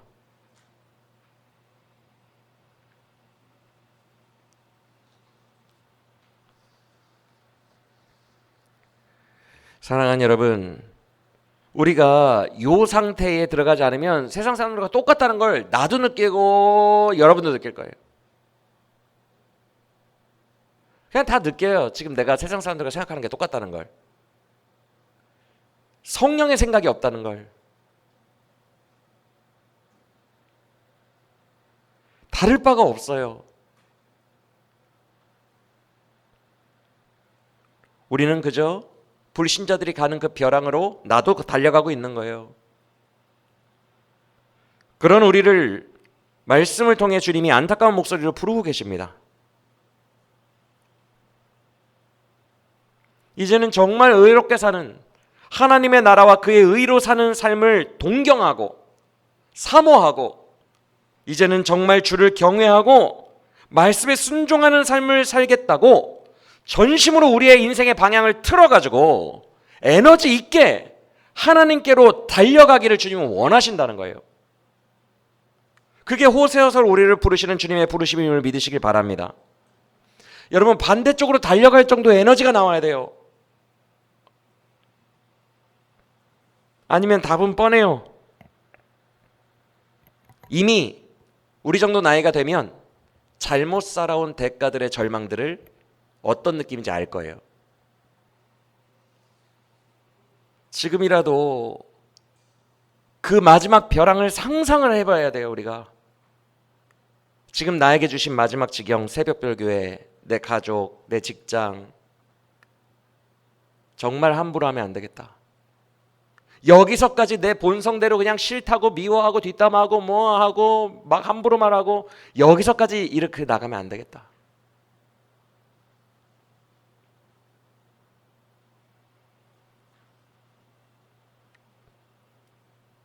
죄가 기억나게 되는 상황을, 그 벼랑을 미리 상상할 줄 아는 우리가 다 어른이니까 미리 상상하고 정말 두려워하고 이제부터라도 회개하여 나의 온전한 주인을 하나님으로 섬기고 주님께서 뿌리게 하시는 의의 씨앗을 지금부터라도 내 지경 가운데 뿌리며 살아야겠다라고 생각할 줄 아는 우리 모두가 되길 원합니다. 수많은 아름다운 열매들을 품에 안고 한바구음 짓고 있는 그 농부 얼마나 부러워요.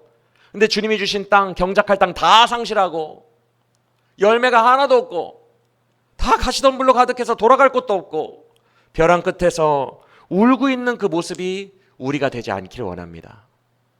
그 의의 열매로 가득 안고 웃고 있는 농부, 그 모습이 되기를 간절히 원합니다.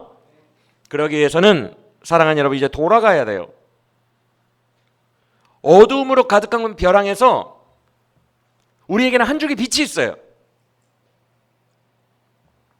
성령께서 이제 이것을 믿어지게 하실 줄 믿습니다.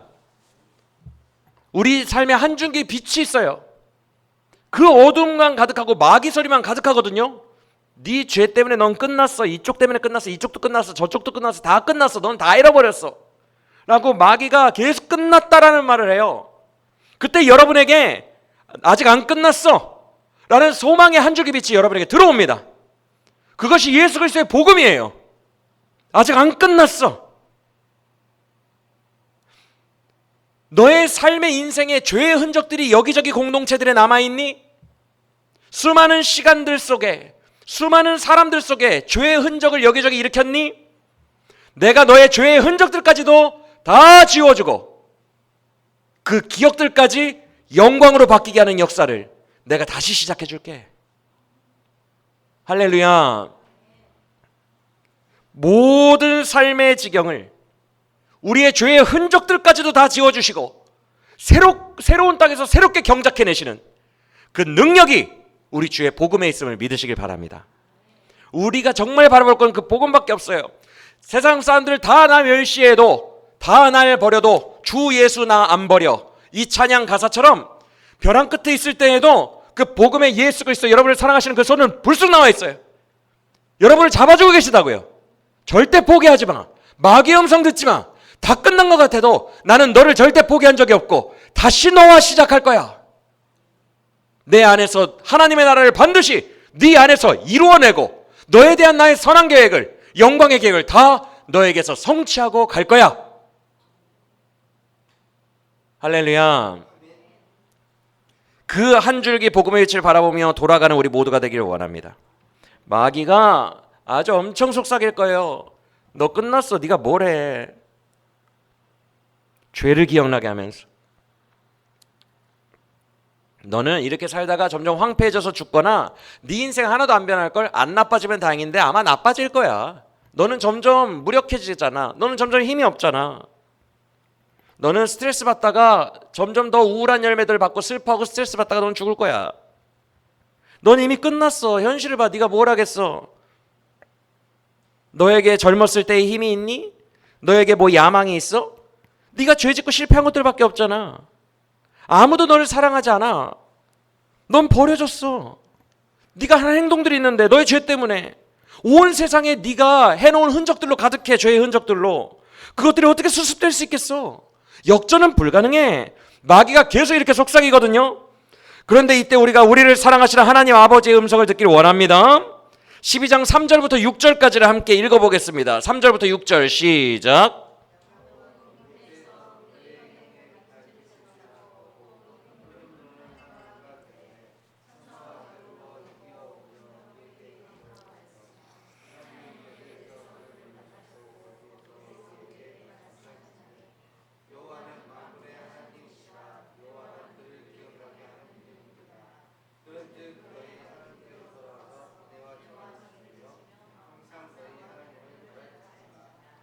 여러분, 이게 무슨 말이냐면요, 절 보세요. 이런 뜻이에요. 야곱아, 너 태어날 때부터 형 발 뒤꿈치 잡고 나왔지? 이 말이 뭐냐 하면 뭐 나쁘다는 게 아니라 엄마를 배를 뚫고 나와야 되는데 힘이 없는 거예요.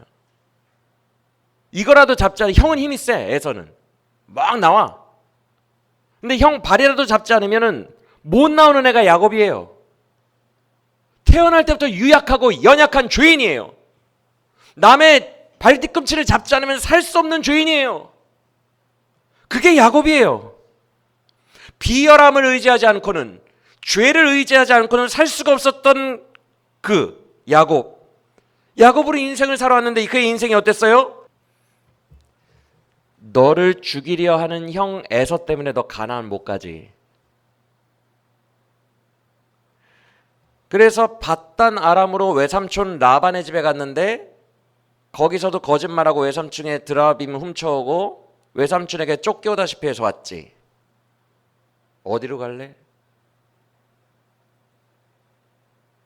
왜 야곱이 야복강에서 주님 붙들고 늘어졌는지 알아요? 왜 씨름했는지 알아요? 밧단 아람에도 갈 수 없어요. 가나안으로 오자니, 엄마 아빠 집으로 오자니 에서 형이 있어요. 날 죽이려고 해요. 어디로 가요? 나머지는 사막이고 바다인데. 그래서 중간에서 오도 가도 못하고 야복강에서 주님, 나를 구해주세요. 나를 건져주지 않으면 안 돼요. 난 주님밖에 없어요 라고 씨름한 거예요. 야곱의 인생이 그랬어요. 갈 곳이 없어요. 다 엉망을 하고 나왔기 때문에, 마무리를 하나도 안 좋게 하고 나왔기 때문에. 그런데 그 중간 지점에서 절규하면서 주님 나를 도와주세요. 나는 예수밖에 없어요 라고 씨름하자 하나님이 어떻게 하세요? 놀랍게도 내가 이제 너의 이름을 바꿔주리라. 너는 나와 겨루어서 이긴 자, 이스라엘, 내가 져준 자, 내가 일방적으로 사랑하여 내가 져준 사람, 여호와를 이긴 자의 이스라엘, 내가 너의 이름을 비겁하고 죄인에서 여호와와 함께하는 자, 여호와가 도우시는 자, 여호와가 사랑하는 자로 이름 바꿔주리라. 그래서 이스라엘로 이름을 바꿔주십니다. 할렐루야.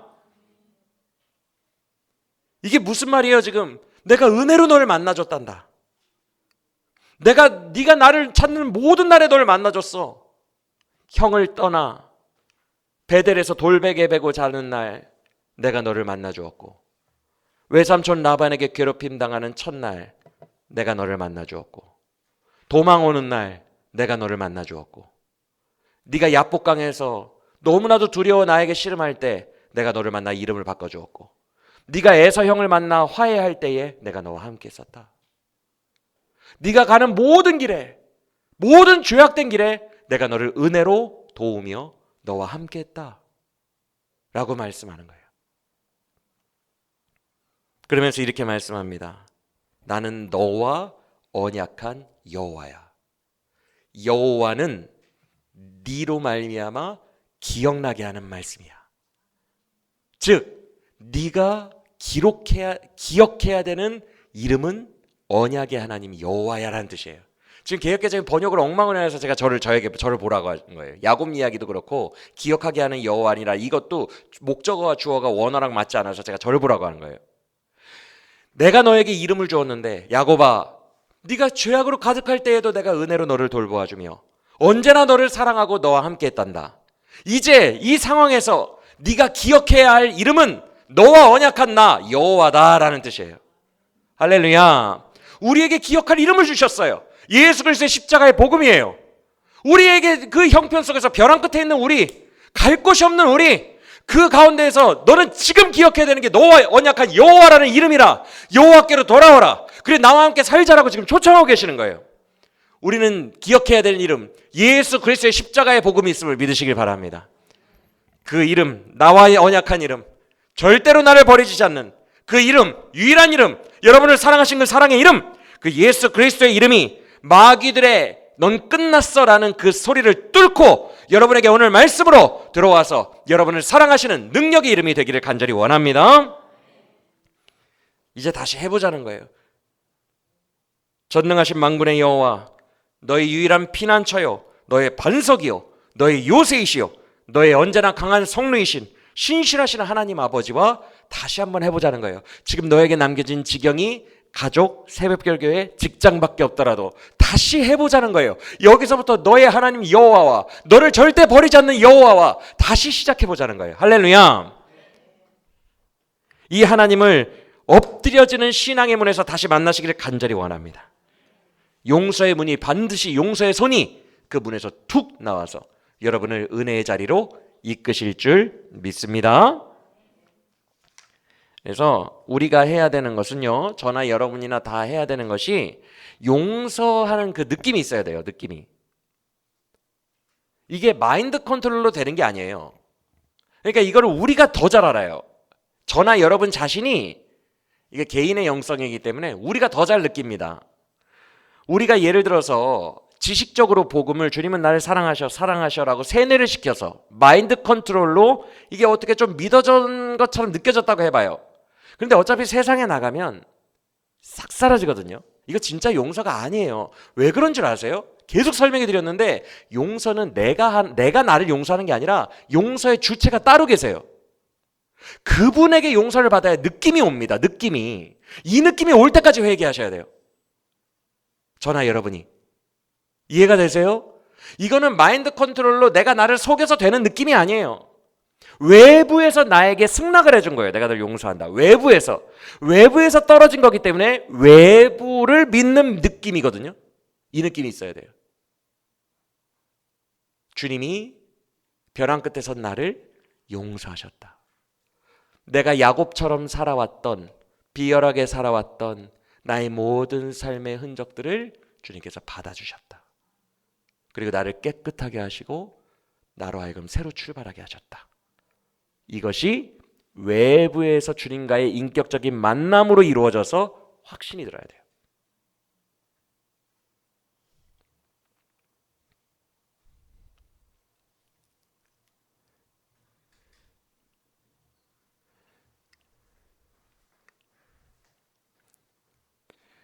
이것을 하나님과의 인격적인 만남이라고 하는데 바로 12장 6절의 상태죠. 12장 6절, 너희 하나님께로 돌아와서 이제는 그가 요구하시는 율법대로 의로운 삶을 살면서 동시에 주님만 바라봐야 된다. 주님만 의지하는 삶을 살아야 된다. 라고 말씀하시는 12장 6절의 상태. 이것을 이루어내는 것이 주님과의 인격적인 만남입니다. 우리의 예배 가운데 이런 만남이 있기를 간절히 원합니다. 그래서 여러분, 예배 때 회개의 역사가 위대한 이유가 뭔 줄 아십니까? 회개란 아까 말씀드렸다시피 1번과 2번 사이에 위치한 문에 엎드리는 거거든요. 여기에 엎드려야 하나님과 만나는 진짜 역사가 일어나요. 내가 지금 이 상태 있잖아요. 이 상태. 이 상태에서 여러분들 하나님 믿고 있다고 생각하시죠? 저도 그렇고 착각일 가능성이 많아요. 진짜 하나님이 아닐 가능성이 노고합니다. 저도 그렇고. 여러분이 지금 믿고 있다고 막 기도하고 막 그런 하나님 있죠. 이 자리에 있는 하나님은 가짜일 가능성이 많아요. 내가 이미지화 해놓은 내 우상일 가능성이 농후합니다. 여기에서만 진짜 하나님을 만날 수 있어요. 이 문에서만. 아골골짜기로 소망의 문을 삼아주리니. 여기에서 진짜 거룩한 하나님의 실체를 보게 될 겁니다. 그동안 내가 생각했던 관념과 전혀 다른 진짜 하나님, 여기서 만나게 될 거예요. 그러니까 회개가 되게 위대한 거예요. 되게 소중한 거예요. 예배 때에 이 자리에 선다는 게. 인간이 할 수 있는 모든 최선의 정점이 회개입니다. 우리가 할 수 있는 유일한 거예요. 진짜 주님을 만나는 영의 역사가 일어나야 돼요. 그러면 그때 외부에서 내 손을 잡아주시는 전적 타자이신 하나님과 인격적인 만남이 이루어졌기 때문에 내가 너를 용서하노라, 내가 너와 함께하리라, 이제 일어나서 나와 함께 가자가 외부에서 들렸기 때문에, 내 마인드 컨트롤이 아니라 외부에서 들렸기 때문에 확신이 있어요. 이때 힘이 납니다. 여러분, 영향력이라는 게 있어요. 벼랑 끝에 있는 사람은 다리가 풀려서 주저앉아 있다 그랬어요. 제가 왜 그래요? 마귀가 계속 너는 끝났어라고 속삭이잖아요. 이게 영향력이 있어요. 왜 그러냐면 마귀가 현실을 기반으로 말하거든요. 죄를 자꾸만 기억나게 하고. 그러니까 마귀가 하는 얘기 들어보면 정말 나는 끝났어요. 답이 없어요. 그러니까 다리에 힘이 풀리는 거예요. 이런 상태에서 우리를 일으켜주고, 아 괜찮아, 난 다시 할 수 있어 라고 일어서서 다시 의로운 열매를 심을 수 있는 그 파워는 어디서 나오냐면 전적 타자의 말에서 나와요. 타자의 말에서. 마인드 컨트롤이 아니라 내 내면에서 생성할 수 있는 게 아니라 하나님께 직접 음성 들어야 된다고요. 직접 영향력 있는 음성을 주님과 인격적으로 만나서, 내가 너의 모든 죄를 용서하였고 내가 너의 과거를 다 받아냈으니 십자가 안에서 다시 일어나라, 내가 너와 함께한다 라는 전적 타자의 말씀을 들었을 때 아멘 하면서 일어나면 이 영향력으로 다시 씨를 뿌릴 능력이 생기는 거예요. 여러분, 죄인이 왜 계속 전과를 지면 계속 2범, 3범으로 계속 들어가는 줄 아세요? 한국 사회는 한 번 죄 지으면 갱생이 불가능해요. 끝난다는 거예요. 그래서 죄인은 죄인밥 먹고 살 수밖에 없다라는 인식이 돼요. 이게 죄의 노예가 되는 거예요. 여러분, 죄를 이길 수 있는 유일한 힘은 용서에 있어요. 그러니까 예수 그리스도의 복음이 가장 위대한 거예요. 이 세상에서 용서받은 자만 일어날 수 있어요. 용기 있게. 주님은 그걸 주신 거예요. 우리로 하여금 죄를 이겨낼 수 있도록 용기 있게 일어나서 다시 한번 선한 영향력을 뿜어낼 수 있는 기회를 용서로 주시는 거예요. 그게 십자가의 복음입니다. 그래서 용서받지 않고는 일어날 수가 없어요. 전적인 타자께서 나에게 용서의 음성을 들려주시고 아골 골짜기 그 문에 엎드려 있는 나를 만나 내가 너를 다시 일으킬 거야. 나는 너를 절대 포기하지 않아. 라고 우리를 붙들어 주시는 영적 만남이 우리에게 분명히 있게 되기를 예수 그리스도 이름으로 간절히 축원합니다. 지금부터 다시 시작하면 돼요. 지금 나에게 남겨진 지경 요만큼 텃밭 남았나요? 여기서부터 다시 시작하면 돼요. 지금 남겨진 새벽별 교회부터 잘하면 돼요. 지금 나에게 남겨진 가족 잘하면 돼요. 욕심으로 죄로 대하는 것이 아니라 정말 최선을 다해서 내가 깨끗하게 뿌리고 간다. 내가 깨끗한 것만 뿌리고 간다. 내가 아름다운 열매들만 씨앗들만 뿌리고 간다 라고 결심하고 주님과 함께 그 의로운 삶을 살아내야 할 줄로 믿습니다. 지금부터 잘하면 돼요. 최고의 남편으로 남겨질 수 있어요. 기억될 수 있어요. 죄악의 흔적으로 남겨지는 게 아니라 최고의 남편으로 기억될 수 있고 최고의 아내로 기억될 수 있고 최고의 엄마 아빠로, 최고의 자녀로, 최고의 성도로, 최고의 집사로, 최고의 목사로 기억될 수 있어요.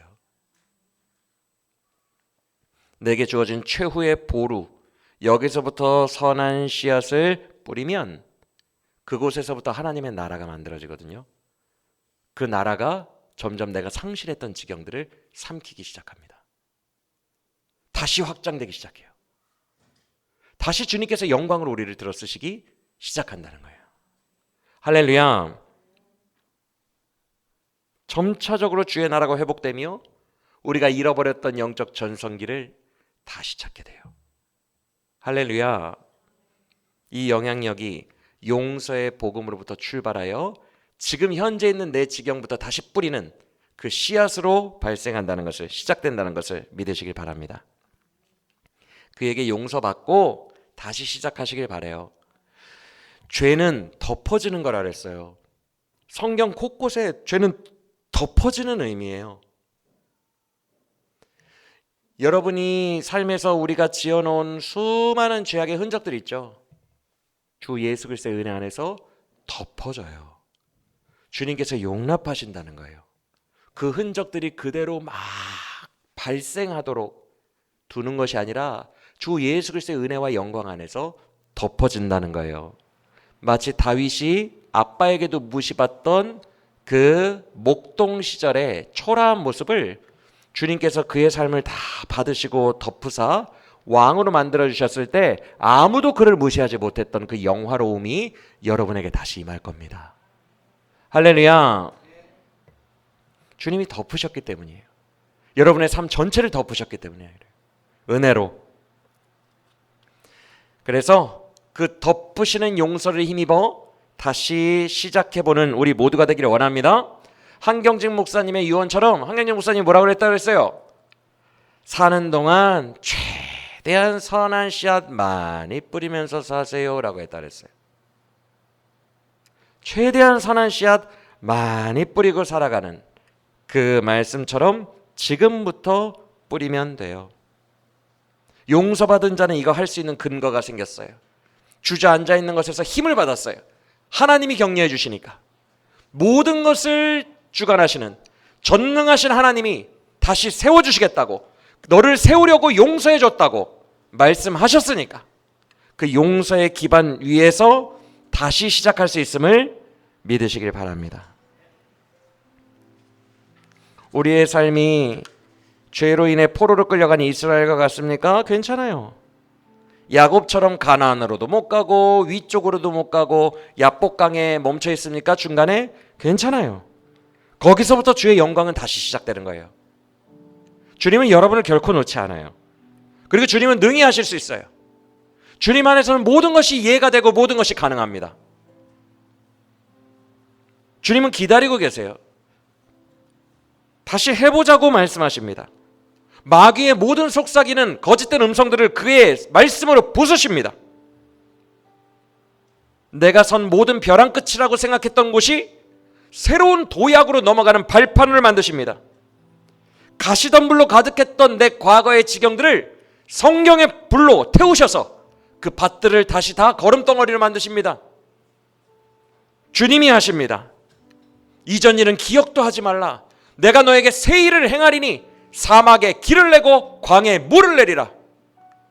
주님은 그런 분이십니다. 여러분의 사랑하는 여호와가 그런 분이세요. 여러분과 언약한 그분은 신실하시며 선하십니다. 여러분의 인생을 결코 놓지 않으십니다. 나의 기억나게 하는 이름, 그 여호와 예수 그리스도의 이름을 기억하며 그의 복음 붙들고 일어나 걷는 우리 모두가 되기를 간절히 원합니다. 절대 끝난 거 아니에요. 벼랑 끝을 도약의 발판으로 삼으실 겁니다. 한 줄기 빛이신 그 복음을 바라보세요. 마귀의 수많은 음성, 끝났다는 음성 듣지 마세요. 다시 시작할 수 있다는 그 복음을 들으시고 그 안에서 힘을 내어서 주님과 함께 오뚜기처럼 일어나 용서받고 덮임받고 다시 시작하는 우리 모두가 되시기를 예수 그리스도의 이름으로 간절히 축원합니다.